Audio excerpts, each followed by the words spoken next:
bring those forms that Juan was talking about down since then. And that we have to really understand that actually it's not politically popular to target community members in the way that it was in those years. And that's because of the movement. And we're going to do a post show. And in that post show, talk to you about what are the specific strategies that you think people have used, the whole theory of abolition and more. Silky Shah, Executive Director of Detention Watch Network, author of the new book just out titled Unbuild Walls, Why Immigrant Justice Needs Abolition. She's speaking tonight at the People's Forum here in New York City, then headed to Texas on her national book tour. That does it for our show. A very happy birthday to Erin Dooley. Democracy Now! Is produced with Mike Burke, Renee Feldstein, Aguzder, Sharif and Kadus, Messiah Rhodes, Nermeen Sheikh, Maria Terracena, Tammy Warren, Tarina Nadura, Sam Alcoff, Taymuri Astudio, Rabi Karen, Hani Masood. I'm Amy Goodman with Juan Gonzalez. The viewpoints expressed in this program are the opinions of the people expressing them and are not necessarily those of Fresh Air Incorporated, its staff, or its board of directors. Hi, this is Al McFarlane, host of The Conversation with Al McFarlane. You're listening to 90.3 FM, KFAI, Minneapolis.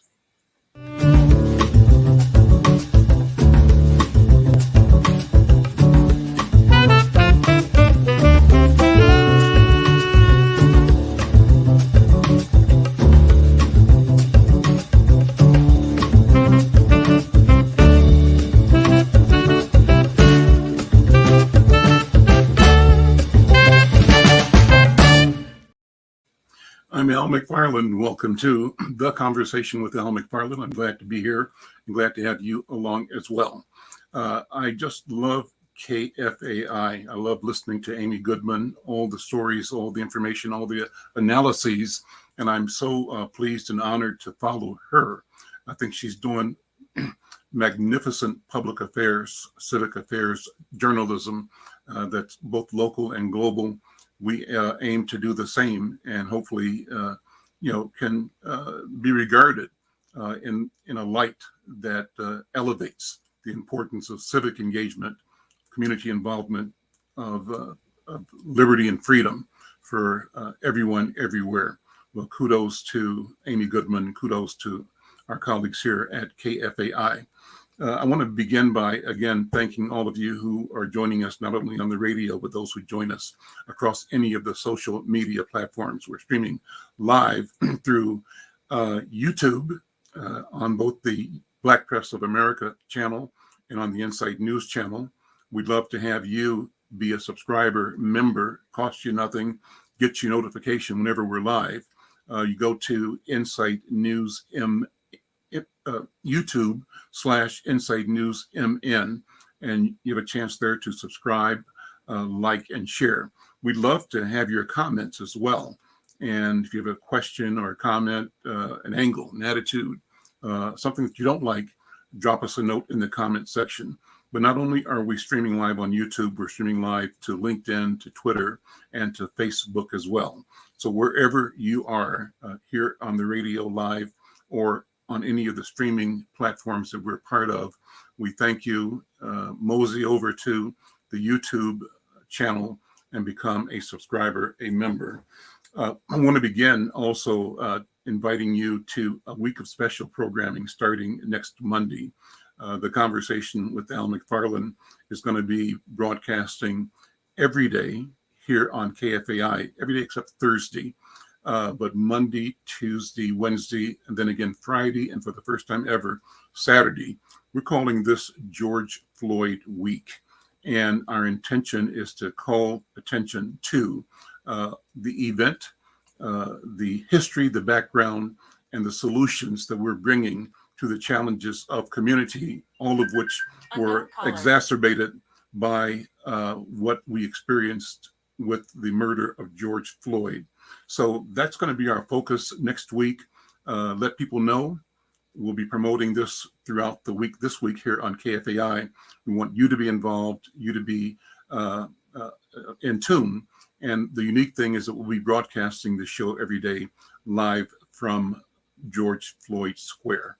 It'll be a unique experience. If you want to be part of that, It's an invitation only. We've got room for several people for our live audience. Send us a note. Send it to info@Insight News or Cooper@Insight News, and we'll let you know if we can get you into the program. Well, today we want to begin by talking with our friends over at Stairstep.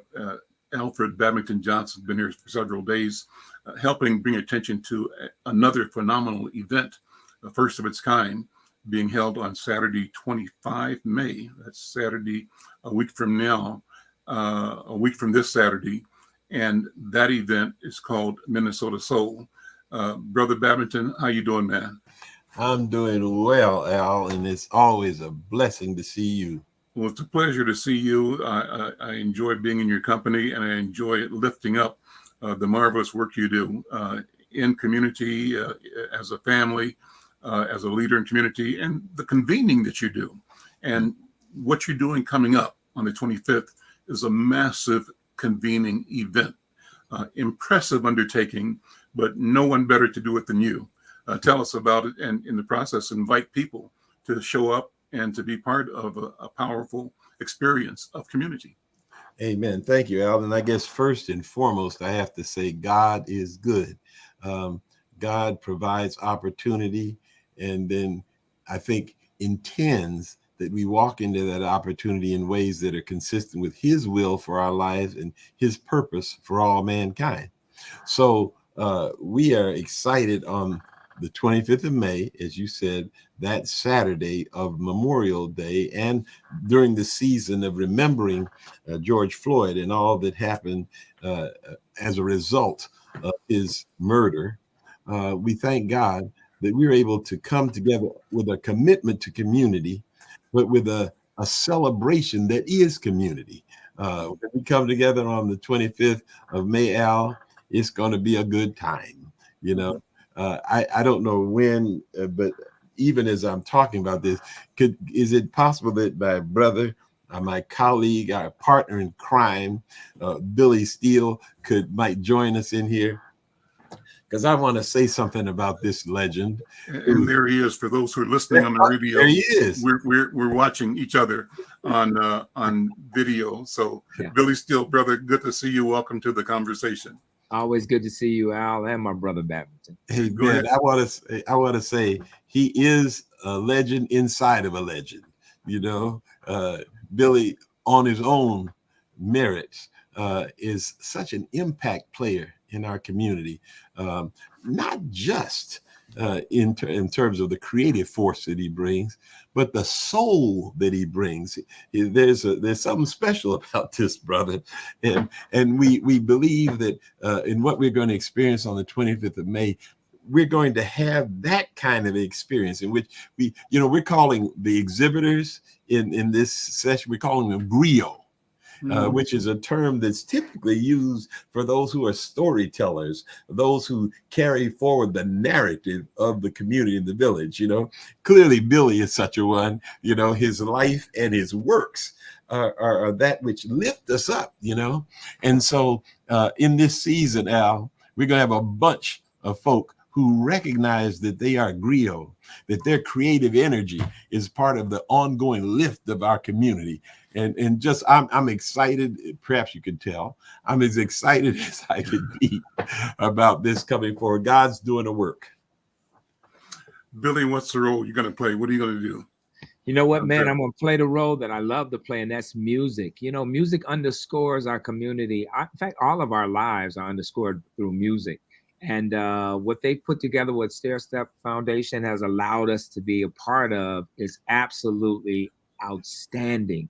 I get to work with amazing musicians for the whole day of that Saturday on the 25th of May.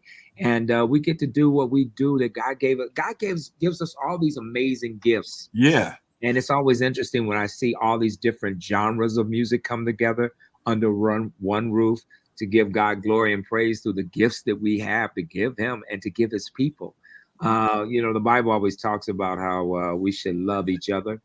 And I can't think of a better way to love each other than let music play, man. Amen. Let the music play. Let the music play.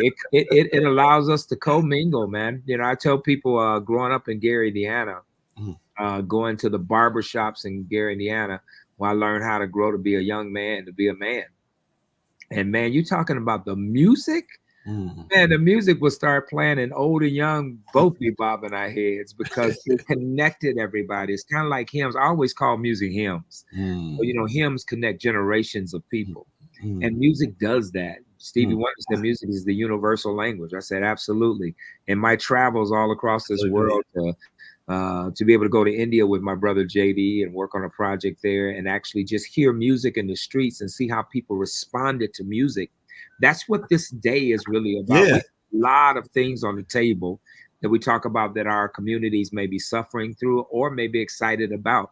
And music can kind of bridge the gap to have the conversations that we need to have. It softens the soil, the seed may be placed in. So I'm really excited, man, to be able to share music. I'm joining Darnell Davis on one of the stages as a band for different groups that'll be performing on that. But then on the other stage, like my family will be there, so the Steels will be there. Monique Blake. I want to name everybody. I know Babington got a name as many as you can between you and Babington. Let's give everybody some credit. Exactly. Oh my God, man. Yeah, Darnell Davis and the Remnant. Oh my goodness, man. The Hearst Experience. L.A. Buckner, Big Homie, Cortland Pickens and Known, Jamesia Bennett. I mean, None Above, Kanisha Garman, y'all. These are people you don't want to miss in a setting like this that doesn't cost you the money to see. I would pay big money to see these. Al. How can you not love Billy Steele? For so many reasons. But the deal is, in this time that we're living, that is so fractured, so full of tension, so full of animosity, so full of people going to their separate corners.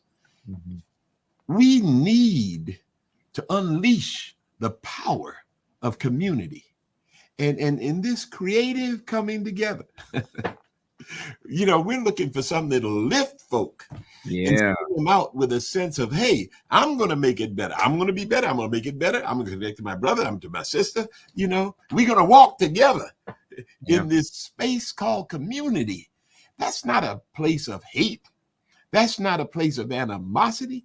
That's a place of love and mutual accountability, and that's what we are seeking. And Al, let me just say, we're going to be in US Bank Stadium. And we're not talking about being in a corner of the stadium. Right. We're talking about being where the Vikings are. On the main on field. The playing field. Right. And working this thing out, Al. I'm excited. We're also going to have a choir.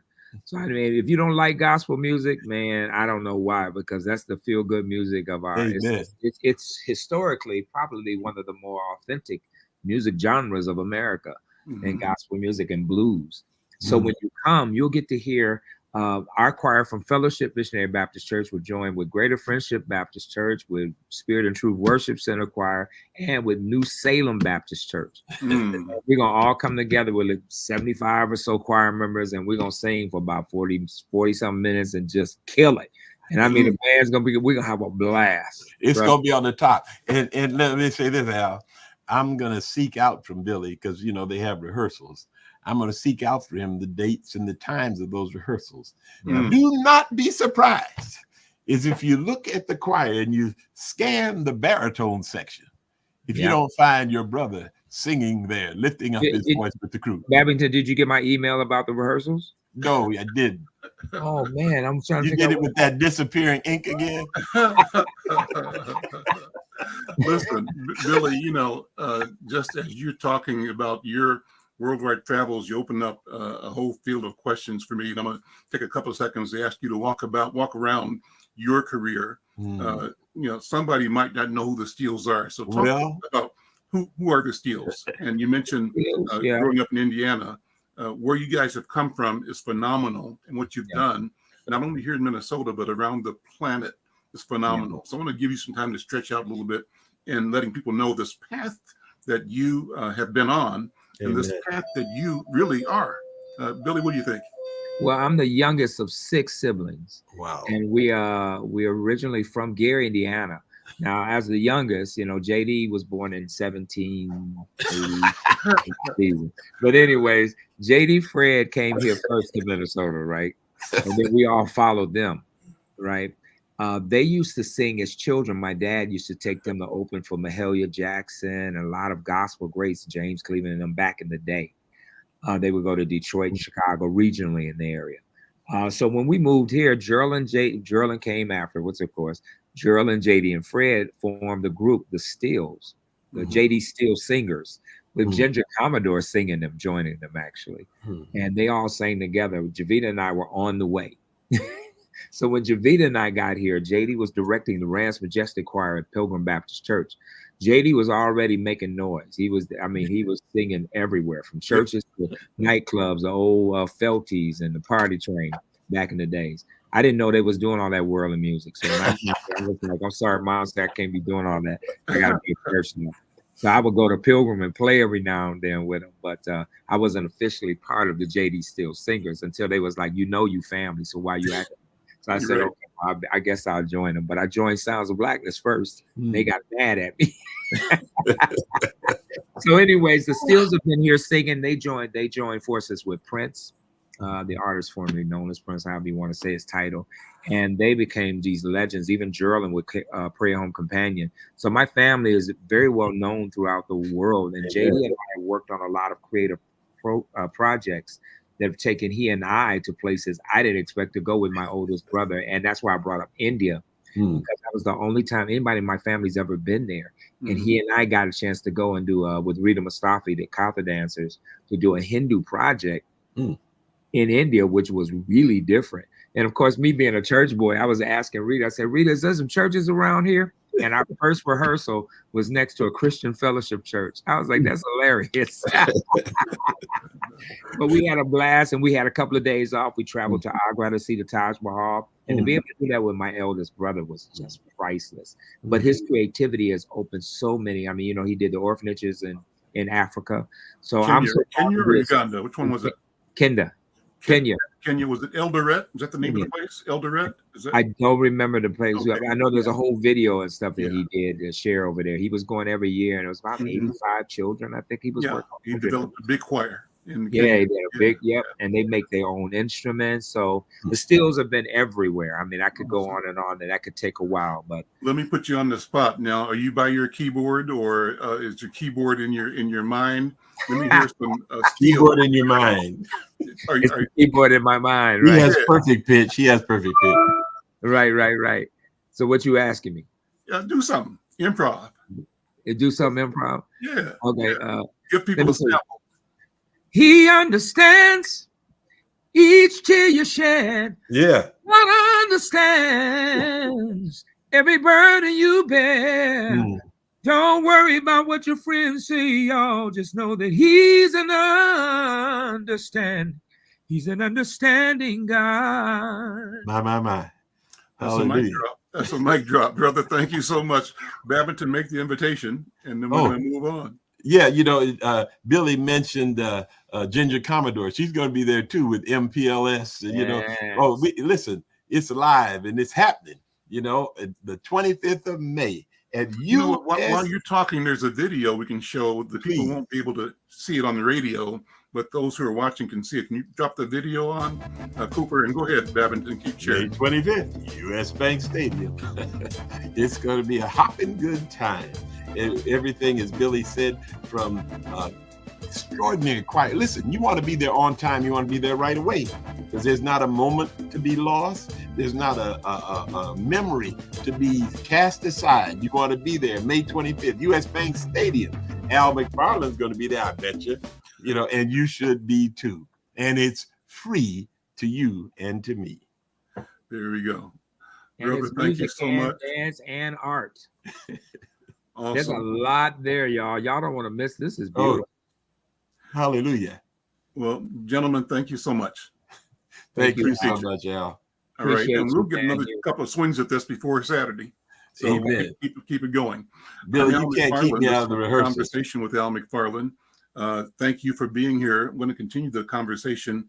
We've been focusing of late on a number of world issues, and obviously a pressing issue is the conflict, the combat going on in Gaza, the conflict between Israel and Hamas, and the carnage that has resulted from that carnage in terms of the invasion of Israel by Hamas in earlier in the response to that by the Israeli invasion of Gaza. We want to keep our community in the world sort of attuned to both the issues, the consequences, the cost. And I've got my colleagues, Antonio Rosell and Yoji Senna, here to engage in that conversation. Antonio is here in Twin Cities. Yoji is joining us from Bahia in Brazil. Brothers, gentlemen, good to see you. Welcome, as always, back to the Conversation with Al McFarlane. And Antonio, let you set this up, first of all, because we're sort of continuing the conversation that we've been having. I think that we should keep having. It's difficult to talk about this on the one level because people are self-censoring for fear of either intentionally or not intentionally offending one side or the other. But that fear really is not the solution. The solution is to figure out a way to have a conversation. And the whole world needs to move to conversation and move away from munitions and retaliation, from my point of view. So I think we want to have that kind of conversation and invite people to think and to organize and to express themselves whenever and wherever they can in ways that add to the likelihood of solving a problem, not pouring more fire on it. But Antonio, welcome. Let me have you put in context the things we want to cover today on this program. Thank you very much for the invitation, Al, as always. So we've been having this conversation with your listeners now for several months. As you know, the conflict, this open conflict in Gaza has been taking place now for about 7 months. And there's been a constant military activity against the territory of Gaza, which affects the millions of people who live there. Gaza is a place within the Palestinian territory, neighboring Israel, administered, that whole entire area administered by Israel. Gaza is about the size of St. Paul, and it has 2.3 million people living there, and they've been in a blockade now going back for about more than 10 years, since 2006, actually. So going on almost 20 years now. After the Hamas actions of October 7th, there's been a huge attack that has directly killed about 40,000 civilians, the majority of them women and children. And this has caused, it's not just, it's the killing, the tragedy of the horror of killing children and their mothers and entire families, sometimes 40 people at a time who have come together sheltering in a family home, and they are bombed. There's jet fighters flying above the city, dropping bombs on residential neighborhoods. One of the things that is really important for us as we have this conversation is that our nation funds that. We have been funding that for many years and are funding it now. There's been, just even recently, a $26 billion bill sending additional weapons and additional funding for the Israeli military. And we have a role to play as a nation as well in ending that, because we are facilitating that. Now, as part of that, as people have been seeing this now in the age where social media is much more available, we were talking about the killing of George Floyd just a little bit ago, and in a way, social media helped us to see the tragedy of what people are subject to, Black people are subjected to in the United States, day in and day out. If the social media wasn't there, it would have been harder for people to become aware. And it would have maybe it would not have built to the size that it did as a global phenomenon against police violence.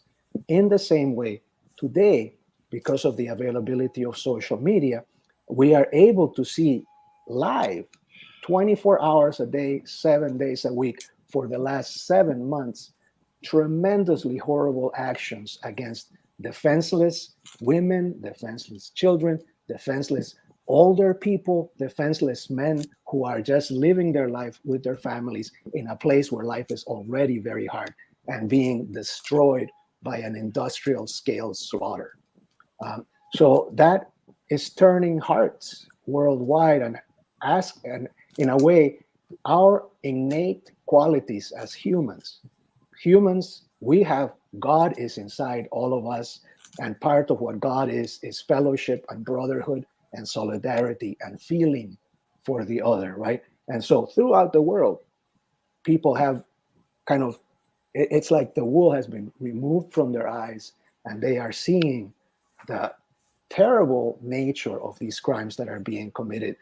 And so the student encampments, which we talked about last week, for example, I mean, that's something that's been going on for months. And actually, students have had campaigns for disinvestment in Israel for many, many years now, because in some way, when we are young, I think our hearts are more pure and we are more clearly able to see injustice. It was students too who were at the forefront of the anti-apartheid protests, 30, 40 years ago, when South Africa was trying to perpetuate that system of terrible discrimination against Black Africans in South Africa. Mm-hmm. Students led the way. Students are leading the way today as well. And so there is, overall, I would say, a huge shift in perception about Israel's actions, the legitimacy, let's say, of what they can do in that territory, and importantly for us as citizens of the United States, the role that we are playing every single day in facilitating this, and our obligation as decent people who believe in God, who love each other, and who want to make a better world, to actually make a difference and change it. So, I'm Al McFarlane. This is the Conversation with Al McFarlane. I'm here with my co-hosts today, my colleagues Antonio Rosell and Yoji Senna. Antonio is here in Twin Cities. He's among other things, an activist, a peace activist who's done peace missions to Cuba and beyond. He's also an environmentalist and who talks about sustainability and how we organize ourselves in families and communities and personally to be in harmony with the idea of a sustainable, self-sustaining, respectful humanity. And our colleague Yoji Senna joins us from Bahia in Brazil. Yoji is a former Twin Cities resident. We connected when he was here. And Yoji, among other things, said he described in our conversation last week himself as a George Floyd refugee. What do you mean, Yoji? He said, well, I left Twin Cities days after the murder of George Floyd because I was concerned about the escalating level of violence and other things associated with that event, but also the pandemic and systemic things that became more and more clear, structural impediments to freedom and attainment of the values we say we represent. Yoji, I'm gonna let you say what you said. I'm just repeating what I think you told me, and I appreciate what you said, and I appreciate the fact that you had the mind that said, go leave. This is untenable. Yoji, welcome back to the program. Thank you, El, and greetings to everyone who's listening to this show. Yes, I left Minneapolis after 32 years.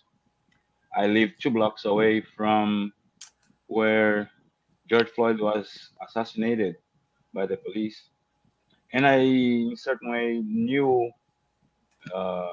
many of the players that were involved in that, meaning that I have some acquaintance with George. and also the owners of Cup Food. And as I say, I could see from my window apartment the place where it happened. And after that, we all know that the the neighborhood got took over and by the neighbors, but also by rogue elements. I was also across the street when the fifth precinct got uh, burned. And I am a guardian of a son who needs my continued support. And every night we could hear gunshots, right? And also at that time was the rumors of white supremacists roaming around.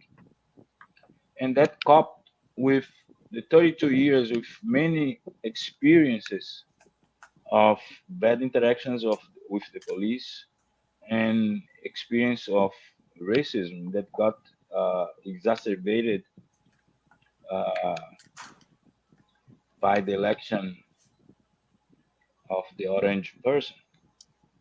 So I admit, and along with the pandemic, I panicked.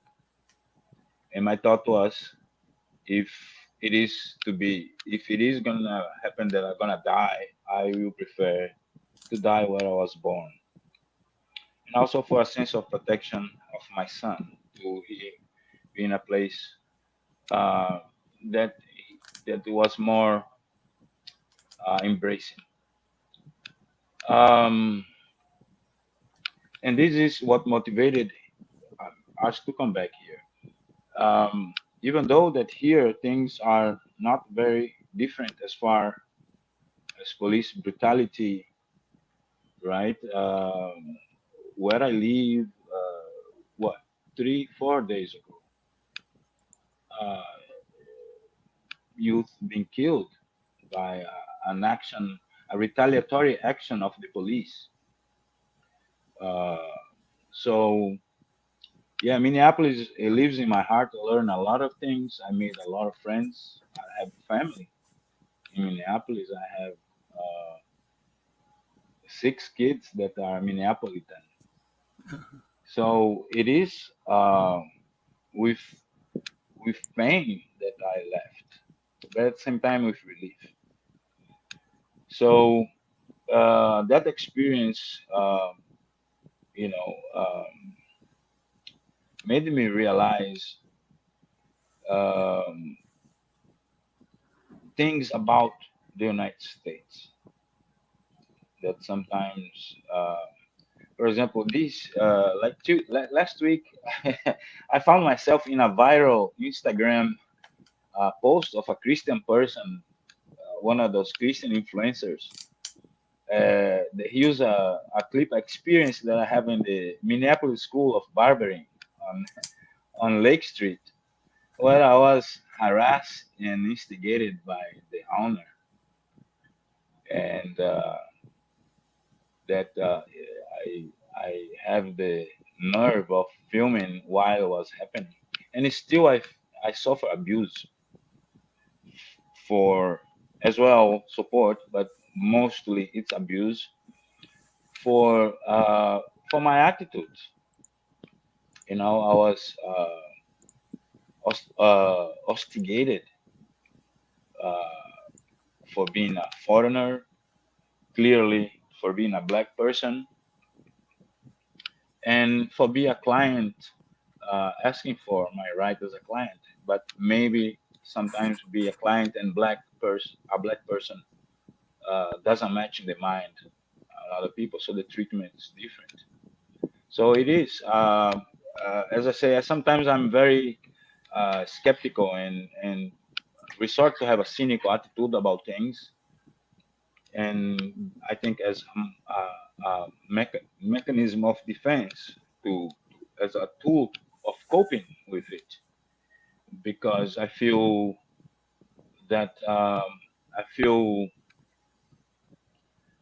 powerless to do anything, but sometimes to be or to attempt to humor on those situations. All the times is plainly rage, you know. So yes, I'm here in Bahia. I'm witnessing still what's going on in the U.S. Right. So, for example, this student protest uh, in solidarity with Gaza reminds me also the student protest that was in the in the University of Minnesota. That I was present in solidarity when Trayvon Martin got killed, and that's all in certain way related. Even that sometimes the geography separate the places, right? For example, I have expressed in the past. I do have Jewish blood. I have Sepharad blood and also Yoruba blood. And I recognize that to my people as a black person, that is the personality that dominates, not the Sepharad. Palestinians and Israelis are equally offenders, are equally racist. But in this case, this disproportionality of the action of Israel, it is enraging.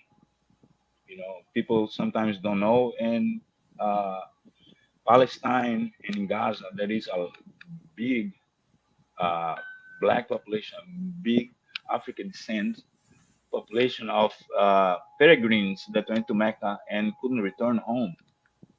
And for generations, they have stayed in Palestine and uh, turned or born being Palestinians. Uh, so, and I always been touched by the need and sense of justice by my own experiences as a child, as a teenager, and as a young adult. I lived in Argentina for 11 years, and if you multiply, I don't know, 365 years that there is in a year times 11, I think that at least I slept 200 nights in a police station in Really? Buenos Aires. Yeah. And because the Orishas are so strong, I have not been killed by the police in Argentina inside of the police stations because they are world famous for disappearing people. And in this program, we have had the as a guest the brother, the blood brother of one of my brothers that life has given me, Jose Acosta Martinez, that was killed by the police in Argentina on the street for coming in defense of other Afro descendants that were being mistreated by the police.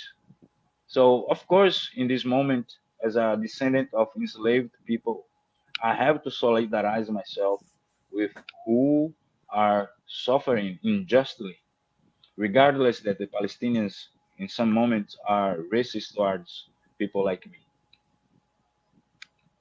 Let's go into that. So, what I heard you just say is that some of us believe, and our experience says that those who we view as Palestinians have racist views towards African or Black people on the one hand.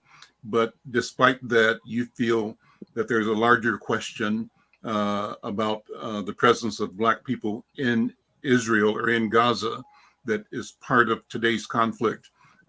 Think about that, and maybe both of you come back and weigh in on that, because Antonio, you drew parallels between experiences of the formerly enslaved Africans in this hemisphere, and with those in South Africa who were suffering under the apartheid colonial and imperial regime of a white supremacist.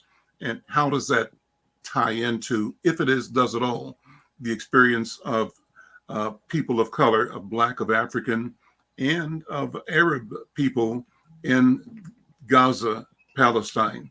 One of our comments from Mike V, we'll put that up, said that Palestine becoming recognized by United Nations as a legitimate state is a first step, but getting Palestine to become a member of the African Union would be a massive step, with 55 African states backing them.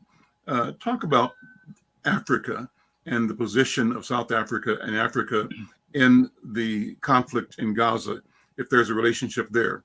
On the phone this morning, I was talking to an old friend of mine from Liberia, Wilfred Harris, who lives in Brooklyn Park, Brooklyn Center. I invited him to come to the show later, but he reminded me that it was Liberia that cast the final vote that allowed the creation of the state of Israel in 1949, I believe, 47, 48, 49, I don't remember the exact year.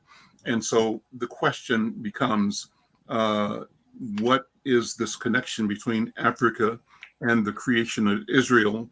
And what is the connection between Africa and now Africa's standing or speaking to protect Palestinians from what the world is saying is massive retribution that is outsized. And I don't know anybody that is supporting the attack on Israel by Hamas.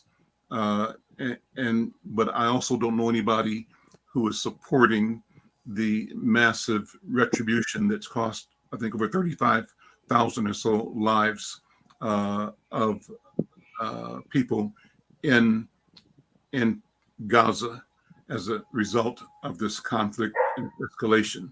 Antonio, what do you think?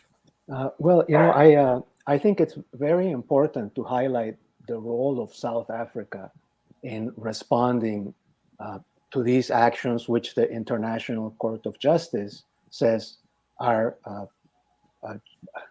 could be called a genocide. They have gone as far as that Israel's actions towards the Palestinians could constitute a genocide. South Africa, in the statements from their foreign ministers and in the statements from people who have who are tied to the government or who have even a historic role. The other day, I saw a video of the grandson of Nelson Mandela say, one of the reasons why we were able to get rid of that regime of apartheid that enslaved us and oppressed us is because of the international solidarity that the rest of the world showed toward us in our hour of need. And South Africa's strategies, the people who were fighting against apartheid had a component that was an armed struggle, also had a component that had a divestment component from international solidarity, had an international awareness campaign, had a diplomatic campaign, and all of these happened at the same time. And when people sometimes today talk about the armed struggle against the South African regime, people say, it was, we can think of it as a rebellion of the enslaved against their oppressors, and therefore it is justified. That was a component, but the other component was a huge campaign of disinvestment and political awareness that took place throughout the world, in Europe, Asia, other countries in Africa, and in the United States. College campuses in the United States were alive with protests and calls for their university to divest from South African businesses and institutions. And so South Africa now, when they see what is happening to our brothers and sisters, right? Other people who are suffering injustice today in Palestine, in Gaza, are saying, now that we have control of this government, now that we are the government of South Africa, we have access to the international institutions that were not there for us in our hour of need. And we're not going to let that happen. And so you see now South Africa being the most courageous and filing that case against the International Court of Justice, which is the highest court in the world. It's part of the United Nations, and starting that process of putting an end. Now, it's a very slow process. I mean, it's been, I think it was February of this year when the court had their ruling that said Israel is plausibly committing a genocide, and we're demanding that Israel stop. And of course, it hasn't stopped. And actually, what happened the next day after the court's ruling is that the United States withdrew its funding from the United Nations Agency for Refugees in Palestine, which was providing food and medicine for the people of Gaza. That was our nation's response. That's another example of disinvestment or divestment, right? We're going the opposite direction. Yes. And yes, Antonio, exactly. I would like to remind also that one of the biggest supporters of the apartheid government of South Africa was Israel. Yes. Yes. And one of the biggest supporters of the resistance of Black South Africans Palestine. was Yasser Arafat, the Palestinian Liberation Organization, the people of Palestine, because they recognize that. And I would like to mention something that is really important that has been kind of been lost in the memory hole sometimes. Jimmy Carter, our beloved former president, wrote a book in 2006, 2008, where he calls out what is occurring in Israel in relation to Palestinian people, apartheid. He wrote an actual book on it where he goes through and makes the case why that is a condition of apartheid. And that when you go to the encampments in the universities, the students are very clear on it. And it's, legally, it is an apartheid regime when it comes to the rights of Palestinian people or people who are living in those territories controlled by Israel. And so having that clarity, I should also say there's another component related to this where criticism of this condition, which is factually occurring, unfortunately, is being it's getting enshrined into law that a criticism of the Israeli government is being equated with anti-Semitism. There is a law a bill that was just passed in the House about a week ago that equates the two. Criticism of Zionism, or that idea of establishing a Jewish theocratic state in the territory that was formerly Palestine, that is now Israel and includes those occupied territories. They're saying that that's not legal. Our government representatives are saying that. And I think the bill is up for the Senate now, and it'll be a restriction on our First Amendment rights that we can even be able to express that idea. So, Yoji, thoughts? Oh, well, also it's important to understand also the history, the past history, why we came to this present moment. So people are sometimes, and I don't blame people to do that, because I think it's also naturally our memories doesn't hold long histories, but everything didn't start on October 7th. Of course, as Antonio said, I don't support that Hamas went into Israel and killed people that were in a rave and having fun. That if I would be around, I might be in that place too. But you need to understand why this is happening. So is this attack a form of self-defense of people that are being oppressed? If we go back to our ancestors, is a form of the slaves retaliating in the plantation. By the way, today is 14th of May. Yesterday is May 13. In Brazil is the day of the abolition of slavery, right? Where? Brazil was in Brazil. In Brazil, okay. Brazil was the second, the last country to abolish slavery. And the second one, it's where you're born, where your family come from, El, in Cuba. You know, very together, and this is why Cuba and Brazil has very similar black cultures based on the Yoruba culture, because at that time they still have recent arrival of Yoruba slaves, right? So the whole issue of Israel and Palestine, it needs to be seen that Israel is the last bastion of colonialism, right? The Israel in itself, it's a colony of Europeans. In this case, with the Jewish flavor, not a Christian flavor, right?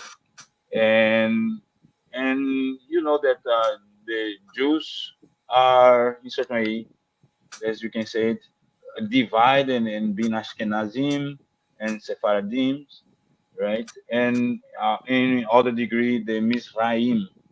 So the Ashkenazim are the Jewish, the stereotypical Jewish that we think about it.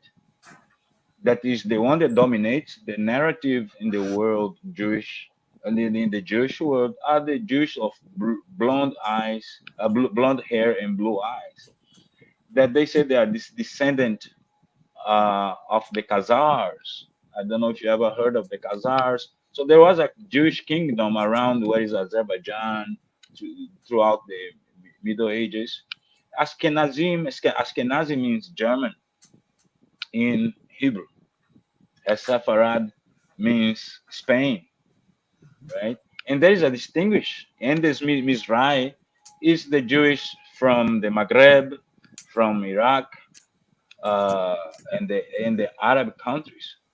So those other Jews of other flavors of darker hair, they are mistreated, particularly the Mizraim in Israel. They are discriminated. They suffer kind of a systemic racism that is implemented by the Ashkenazim.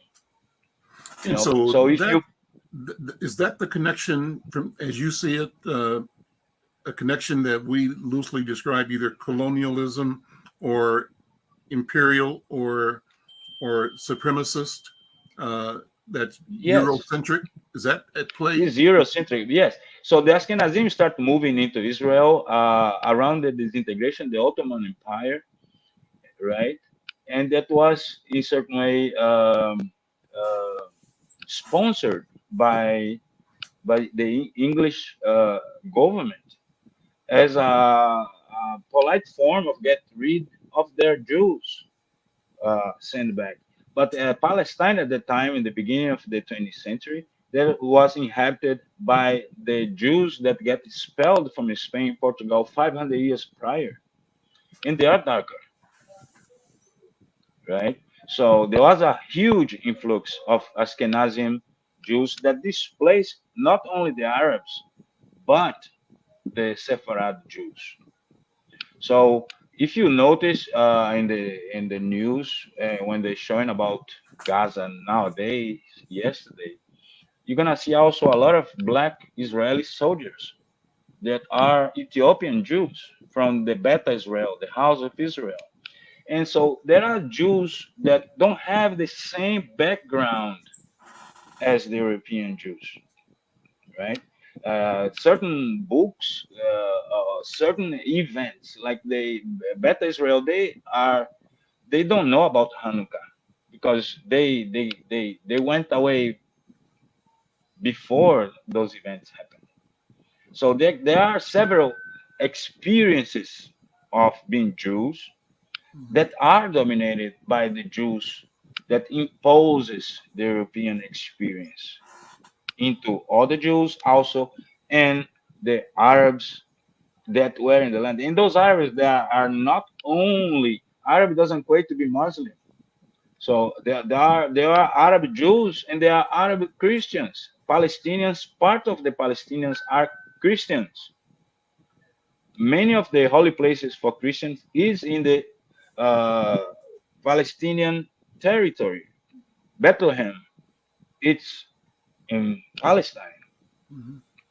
You know, so the thing is very complex. As I say earlier, doesn't start in the October 7th. It starts in certain way, or start to get accentuated with the Nakba, right? In 1948, the creation of the state of Israel, that was spearheaded in many ways by the Brazilian government. You mentioned Liberia being the last one that uh, supported, but it was spearheaded by a Brazilian diplomat called Oswaldo Aranha, right? That is praised in Israel. But the Nakba was a huge ethnic cleansing of the territory that causes this Palestinian diaspora. Here in South America, we are having right now the Copa Libertadores, right? That is a pan South American soccer tournament. One of the teams that represent in Chile, it's Palestino, right? It's a soccer team that created by the Palestinian community in Chile around uh, 70 years ago. In Brazil, there is large Palestinian population. In Argentina, you find also Palestinians. In Brazil, the whole south border, in the literal sense of board, the south border with Uruguay and the west border with Argentina and Paraguay. It's a lot of Palestinians where the Iguazu Falls, the three cities that conjoin around the Iguazu Falls that are Brazil, Paraguay, and Argentina. It is Palestinians basically. They are in there. So the CIA always looking into that area because of ISIS and this and that. Also, there's a large population of of Lebanese here, as well in other countries of South America. So we need to understand, and perhaps the media, meaning the mass media, should constantly give a history lesson how things is going on. So also these people who live in the Middle Eastern, through my contacts, I have many friends that are from that area. The memory of the Crusades are still alive. So in certain way, the arrival of those Ashkenazi Jews, it is a parallel of the Crusades. You know, people, because the Crusades, they invaded Palestine to take over the historical places of the fables of the fable book, the Bible. Sorry. Let me swing it back to Antonio for the last couple of minutes. So it leads me back to the question of the statement that Mike V made. Thank you, Mike V. And he said, once again, Palestine becoming recognized by the U.S. as a legitimate state is the first step, but getting Palestine to become a member of the African Union will be a massive step with 55 African states backing them. What do you see as the path ahead, Antonio and Yoji?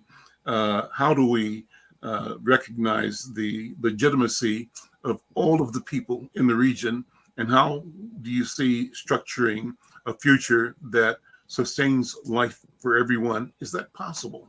Antonio, what do you think? Well, Al, I do think that it is possible. I think not only is it possible, but it's necessary. And it's necessary for them, and it's necessary for us as we all try to figure out better ways of getting along with each other. The actual configuration, the actual solution of how these things go, it actually, in a way, it can't be up to us. It has to be up to the people who live there, to the Palestinians, to the Israelis, to the Muslims, Christians, Jewish people, all of the people who are there and who are living with it. One of the things that I think that needs to happen as well is to recognize and acknowledge the huge trauma that people are going through. Not just, like as Jody said, when in the days after the killing of George Floyd, he was concerned about his son's well-being with the shots and the bullets flying and those sounds. Imagine what it's like for children in Gaza today, and what it's like for Palestinian people who are living in that state of oppression. No food, no medicine, and the threat of For bombs generations. Yeah. Listen, we're out of time, gentlemen. Thank you, brothers. Thank you so much. We invite people to stay connected with us, stay connected with the Conversation with Al McFarlane. And want to remind you that we'll be covering a lot of stuff having to do with the impact of the murder of George Floyd starting next Monday. We're calling it George Floyd Week. We'll have guests telling their stories. Some of the mothers of men who've been killed by police will be co-hosting with me. Some who are mothers to men or children killed by people of our own community. The question of violence and how it impacts the trauma. And then what solutions are we able to create? Well, join us next week. I'm Al McFarlane. This is The Conversation with Al McFarlane. We'll see you next time. Thank you.